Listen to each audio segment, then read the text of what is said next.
Assalamualaikum warahmatullahi wabarakatuh. Rekan-rekan sekalian, pada kesempatan ini kita akan membahas tentang fi'il mudhari'. Fi'il mudhari' itu adalah fi'il atau kata kerja yang akan kita gunakan ketika kita berbicara tentang saat ini atau masa yang akan datang. Itu namanya fi'il mudhari'. Jadi dalam bahasa Arab, fi'il itu ada 3 macam. Pertama, fi'il madhi yang kita bahas sebelumnya untuk menceritakan sesuatu yang telah berlalu. Yang kedua adalah fi'il mudhari' untuk masa sekarang atau akan datang.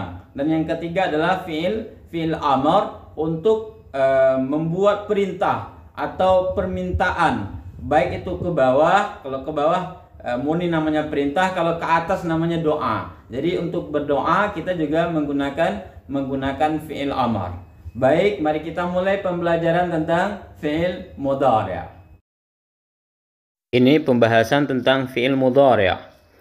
Kalau pada fi'il madhi, kita mempelajari kemarin bahwa fi'il madhi itu tidak ada yang memiliki awalan. Semuanya kecuali dhamir huwa itu memiliki akhiran. Kalau dhamir huwa, fi'il madhi hanya terdiri dari 3 huruf asli saja, tidak ada tambahan apa-apa. Adapun dhamir-dhamir yang lain ternyata mendapatkan tambahan. Ada yang tambahan 1 huruf, ada yang tambahan 2 huruf, ada yang tambahan 3 huruf. Adapun fi'il mudhari' itu ditandai dengan awalan. Nah, seperti yang kelihatan di layar ini, ada huruf asli fa, ain dan lam masih seperti kemarin, mendapatkan awalan ya pada dhamir huwa. Awalannya ya, kemudian awalan ta pada dhamir hiya dan anta. Jadi antara hiya dan anta fi'il mudhari'nya sama. Ada awalan hamzah. Kalau dia berbaris hidup itu namanya hamzah. Nah, hamzah itu kita gunakan untuk dhamir ana.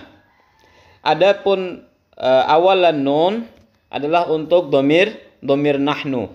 Inilah fi'il mudhari' yang mendapatkan awalan tapi tidak ada akhiran. Nah, karena tidak ada akhiran, maka fi'il mudhari' ini dinamakan dengan lam yattasil bi akhirih syai'un. Lam yattasil bi akhirih syai', artinya di akhirnya itu tidak ada tambahan apa-apa lagi. Nah, inilah yang kita pelajari. Dia ditandai dengan dhammah ketika rafa, fathah ketika nasab, dan sukun ketika dia jazam. Sama semuanya.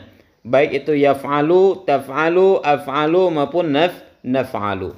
Fi'il mudhari' berikutnya adalah yang diakhiri dengan ani. Akhiri dengan ani. Tapi awalannya berbeda.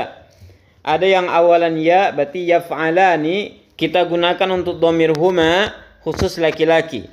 Adapun dhamir huma perempuan, awalannya menggunakan ta, kemudian akhirannya ani seperti tadi, khusus perempuan, atau antuma. Antuma itu orang kedua, dalam bahasa Arab disebut dengan mukhatab, dia mukhatabani. Orang kedua antuma, baik dia laki-laki maupun perempuan. Jadi untuk antuma dua-duanya sama ya. Makanya antuma itu kita tulis 1 kali saja. Antuma perempuan dan antuma laki-laki, fi'il mudhari'nya sama, fi'il madhinya sama, fi'il amarnya juga sama. Ada juga fi'il mudhari' yang diakhiri dengan una. Una dan ina. Nah, awalannya yang berbeda. Apabila awalannya ya, digunakan untuk hum, dhamir hum, yaf'aluna. Apabila awalannya ta, akhirannya una, maka itu digunakan untuk dhamir antum.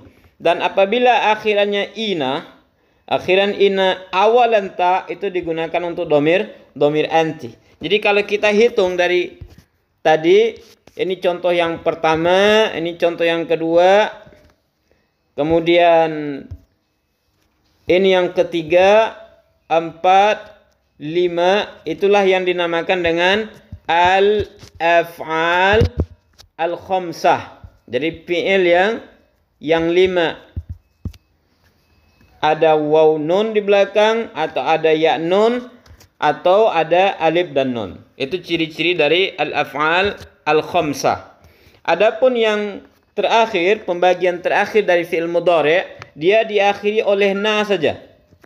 Akhiri oleh na. Apabila awalannya ya, berarti itu untuk hunna, dan apabila awalannya ta, berarti digunakan untuk domir antunna.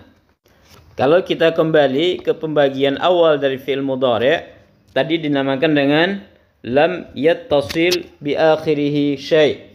Adapun pembagian kedua dinamakan dengan al-af'al al-khamsah. Maka bagian ketiga dari fi'il mudhari' ini adalah fi'il mudhari' yang mabni atau dibina.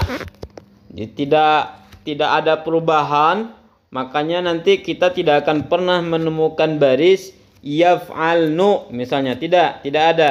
Yaf'alni juga tidak ada. Kenapa? Karena fi'il mudhari' untuk dhamir hunna dan antunna ini adalah mabni. Nah, sama di sini tidak ada taf'alnu, tidak ada taf'alni. Selamanya dia akan berbaris di atas. Baris di atas huruf nunnya. Tapi yang kita lihat dalam binanya nanti huruf lam, karena huruf lam lah huruf terakhir asli. Huruf asli terakhir kan 3 huruf asli, fa, ain dan lam. Adapun huruf lamnya di sini sukun, berarti dia mabniyun ala sukun. Baik, rekan-rekan sekalian, yang kita maksud dengan mabni itu adalah kalimat bahasa Arab yang tidak bisa berubah-ubah. Adapun mu'rab, lawan dari mabni, maka dia bisa berubah. Kadang-kala dia dhammah, kadang-kala dia fathah, kadang-kala dia kasrah. Adapun mabni, dia akan tetap saja seperti itu. Nah, demikianlah pembelajaran kita untuk topik fi'il mudhari' pada hari ini. Insyaallah akan kita lanjutkan pada pembelajaran berikutnya. Jangan lupa latihan-latihan terus sehingga kita bisa menguasai setiap pembelajaran dengan baik dan enjoy untuk mengikuti pelajaran berikutnya. Terima kasih. Assalamualaikum warahmatullahi wabarakatuh.